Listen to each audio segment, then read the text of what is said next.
And you're now listening to Talking Famous. My name is Socially. This is TLK Infamous. I'm here with my partner. Saint, what's up, y'all? And we are here with Yves Landi premiering his short film, She's the One. How are you feeling tonight? Ooh, a little bit nervous. I'm excited. All at once, pretty much. Just trying to take all this in. It's a great film, by the way. It being your first time, getting into production and creating a short film, what were some new things that you learned throughout the process? For starters, learning how to use a camera. I haven't used a camera in ages. Learning how to use the camera, learning how to film learning how to film the actors, like knowing what side is good for them and how the lighting comes in. There's a lot that goes into it. So just learning them baby steps and the basic steps to figure all this out, pretty much. And I also feel like it comes natural to you because I know you're also a model and you work with other different creative elements. I feel like you have a natural instinct when it comes to figuring out that right shot that you like. That's true, because that's how all this started. From modeling, I wanted my photos to be moved, turn into motion. So this is how all this started, through modeling and tapping into the film industry. For your project, what are 3 words that you would use to describe your project as a whole? Thrilling, exciting, and beautiful. And out of all the works that you did on all the projects, what would be your most vulnerable work? It'll probably be this one, since this is me stepping into the film. The cinematic genius over here. I love it. I think it's gonna be this one because this is me stepping into the film world and trying to understand it and use it for my advantage. So this being my first short film, I think it's gonna be this one. And for the people who haven't watched yet, can you give us a little background about the main character of the story? The story, the main character, she's going through something. She's trying to raise her vibration, trying to get into her higher self. She's in the woods looking for something, and that same thing is looking for her right in return.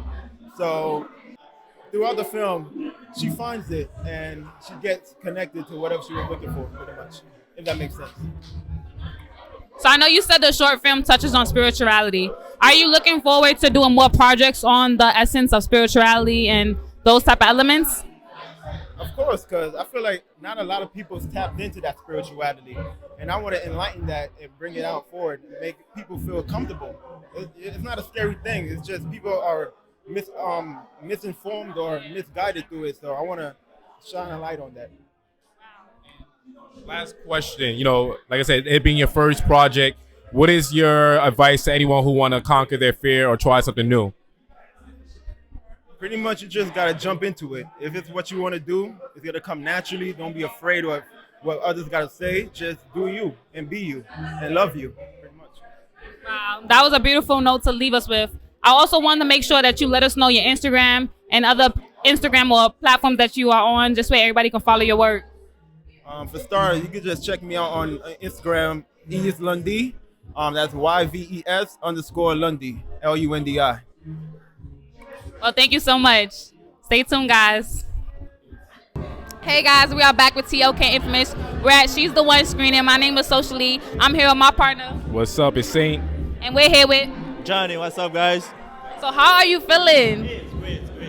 Really nice showing. It was we call it the premiere. We didn't really know what to expect, and it was a really great experience. I was one of those spirit guys that was leading the main character toward the journey of self-discovery. But yeah, it was really great. And how did you feel playing a character that embodies self-discovery? That was really great because it's part of our cultures, like our Haitian culture, spirituality theme, and this is where I'm from. So I was really excited to play something part of my culture. Yeah. That's beautiful. Are you looking forward to doing more projects that's based on spirituality? Oh yes, I can't wait for the next project that Lundi come up with, and I will be really excited to be a part of it. And is this your first time on a project, like an acting project? Yes, that was my first acting project, but I've been modeling, so I'm kind of a bit used to the camera, but that was my first real acting thing, and I was really a bit nervous and excited about it at the same time. And it was really great. It turns out really great. And so, do you like with this being your first? Will you want to do more? Like, has it inspired you to like step more into that realm? Oh yes, I want to do more of this. It was really exciting. Listen, can you please shout out your Instagram so everybody else can tune into all the projects that you're going to work on now and in the future? Oh yeah, the Instagram is Johnny, the first name, _Lawrence. That's it. Love to hear it. Hey, what's up, y'all? Welcome back to Talk Infamous. We are here at the She's the One premiere with the main star, Dominique. Nice to meet you. Nice to meet you too. Thank you. So this is your first film. Yes. So what was your experience like? This being your first film, how was it?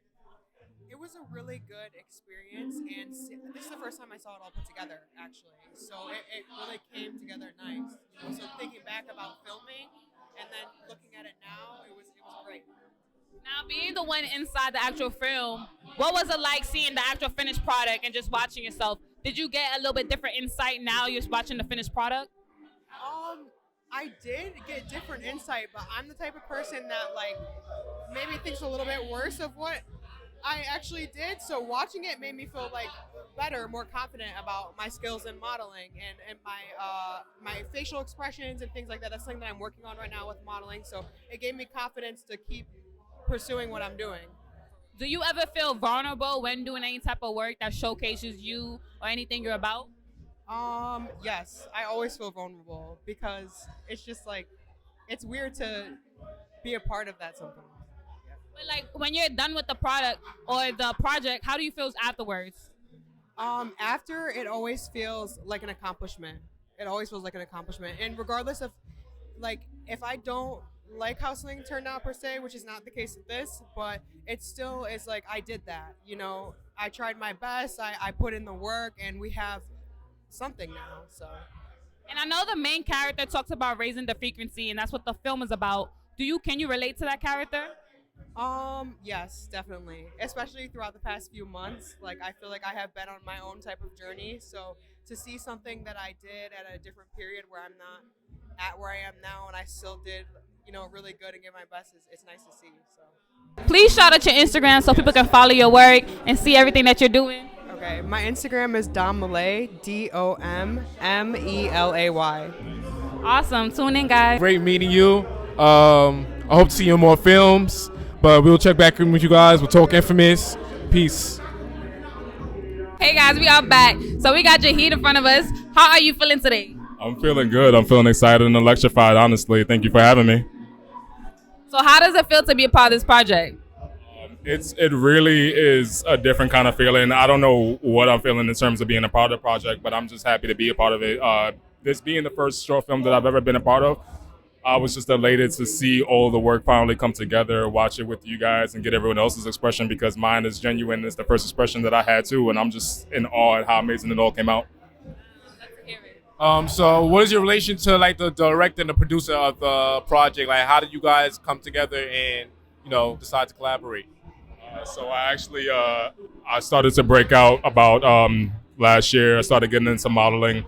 And actually, one of my first shows that I walked in, I met Lundy, and great energy, really great guy. We had fun. That was actually one of his second shows that he did, and we just kind of stayed connected from there. Said that we wanted to, maybe build a network, and he asked me if I wanted to be a part of the short project, and I just said, hell yeah.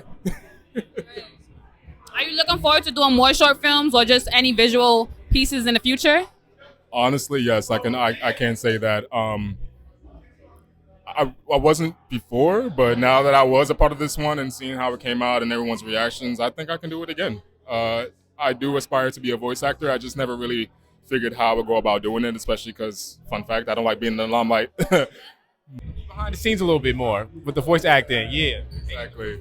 Thank you very much. I've always been told that I've had like a really gifted, prolific voice, and I was like, oh, stop. People just kind of, boasting me up, but I figured, hey, why not? Now, what better time than never, So hopefully I get to do it.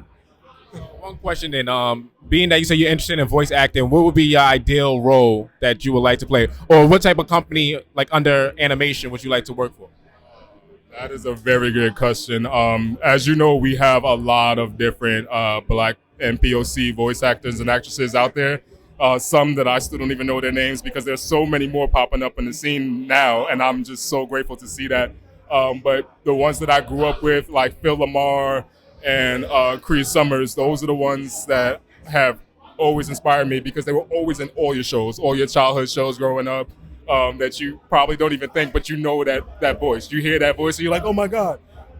If I can get to that level, I think that would be the thing for me. Yeah. Yes. Cheers to manifestation. Listen, thank you so much for joining us. We love to see your work. And I also want to make sure everybody else gets to see your work. So please shout out your Instagram and any other platform that you're on. Most definitely. Right now, I'm mostly on IG. You can find me at Jahi_, that's me. That's JAHI_THATSME. And if you want to find me on Facebook, follow my Instagram. You get to know me on Facebook. You heard it here first. Thank you, guys. Hey, guys, we are back. My name is Socially. Saying what's up? And we got Chase, King Poopa.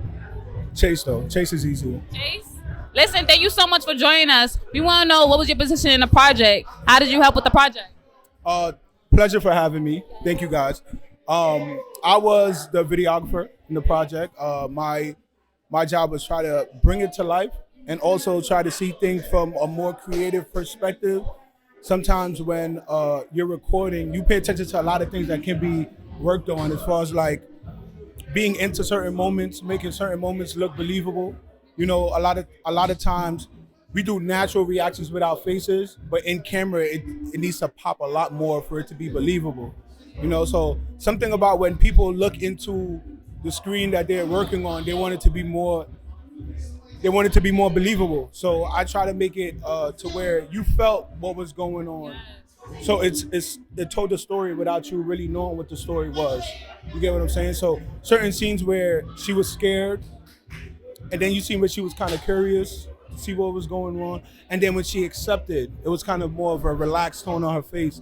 So those things I wanted to really pop out to the audience so they kind of felt it without having to say it. Which is why there wasn't that much commentary in the video besides the poetry in the beginning. That kind of set the forefront of what to expect with the video. You get what I'm saying? So that poetry that came from a place where she was in her sanctuary, in a sense. She was by herself. She was looking up. She was just unloading. That was her piece. Writing is her piece. But besides that, we let the face, the action, the movements, the body tensing up, the relaxed poise, her falling back, we let all of those things kind of tell the story for us. And you guys do the rest of the work by filling it into the imagination of what's going on. I was just going to say, as soon as the film finished, so we finished watching the screening, I wanted to sit there for a little bit because even though there wasn't much words said in the film, it was a lot of energy that I felt through the film, watching it, the way the angles was shot, the motion, just the reaction. I felt like I was there. So a lot of times when the film was finished, I had to sit there. I was like, wow, like I felt a little bit different afterwards. It touched me a little bit differently, but it made me want to sit there and think, like, why did you choose this angle? How did that affect me? So I think it's so dope. And I wanted to know, what is your process when it comes to making those choices? So when I first record, I try to understand, what does the creator want? You know, what kind of vibe does the creator want? Do he want more of a relaxed vibe? Do he want more of an intense vibe? So if it's a more of an intense vibe, I'll do a lot more moving. The frames per second will be a lot tighter to where you can see the camera shaking. You know, like if you see a horror movie and they're running, it's a lot more movement. But if it's a more relaxed vibe, as you've seen in the beginning, you'll see a lot more smoother transitions, a slower frame rate to where it's kind of like a buttery soft transition. Then you've seen the nature come in. But as you can see, as the climax of the scene started building up, the bird started moving quicker, the clock moved quicker. So just trying to understand his direction with it and just trying to make sure that I can catch the frames in an angle that shows what he wants. You know, trying to kind of bring it to life with how I shoot. In the beginning, when it showed these guys right here, we didn't know what to expect of it. So I didn't want to bring it in an aggressive tone because it's not an aggressive scene. So I brought it in a more smoother tone to where I started from the foot and I kind of swayed up and they were swaying because it kind of left it to the imagination like, I think this is something I should be kind of concerned about, but I'm not too sure yet. You get what I'm saying? And really the only time that was kind of intensified is when she was running because that's how we're feeling. We're captivating her feeling because she's not knowing what's going on. But in all actuality, she's one of them. And I feel like this was kind of like, she's the one that's kind of like a euphemism of sometimes the things that we are running from is meant for us all along. You get what I'm saying? That's how I took from it. You know, he's a creative genius, so he have his message. Wow. So I have a question. So as a videographer, what are some films or shows, like give me 3 that you feel like are doing the right thing as far as, you know, telling the story through the work of cinematography and, you know, stuff like that, like Euphoria or something like that? That's a heavy question. Y'all gotta watch Lean on Me. I'm not even an emotional, like, I don't cry in movies. That's not my thing. Yes, I have emotions, but I remember me younger crying at that movie because basically it takes place where hard ass principal goes into like a school where basically everybody done gave up on that whole school system. You get what I'm saying? And these kids is bad as hell, but like his toughness brought out like the best in these kids. Yeah. Thank you for not making me feel like I was. So I think the angles that it showed, like when he was walking through through the hallway, the way it zoomed out and showed like just a man in this big space that he had to take on. Even the emotion where you caught just a little bit, like even though he was a tough ass, he showed a little bit of emotion, just a little bit, like he cracked a little bit of a smile of relief, but he remembered that he had a job to do. So it's the way that they capture certain emotions or certain angles that made you feel like you was in the movie. And being a product of my environment as well, I know how it feels for like the educators and everything to give up on you in those sense. So it opened me up in a way where had I had something like that, all of us, you know, we all come from different situations where had we had one thing that could have changed, it could probably change the whole aspect of our lives. Not that we don't appreciate who we are, because those badges, those bruises are now honors, right? We learned from it, we grew from it, we are now smarter because of it. Blood Diamond is another one. Blood Diamond was another one because I never physically went through what they went through, but it was depicted in such a sentimental way because it made you understand them. It gave them a background. You get what I'm saying? Oftentimes when people do malicious things to other people, they disassociate them. They don't see them as human beings. You get what I'm saying? So then we don't feel sorry for them. But I feel like in that movie, they did a good job of making us connect to the person more. So when it did happen, we was like, damn, that's fucked up. So those 2 movies I felt like was a good thing, for real. Those are captured perfectly, amazingly. Those are the things I really appreciate. Wow. Well, thank you so much for tuning in and, you know, talking to us. We definitely enjoyed your insight. I wanted to know where can we follow you and, you know, let everybody else know where they can follow you on any other platform. King Poopa on social media, Instagram, KING_POOPA.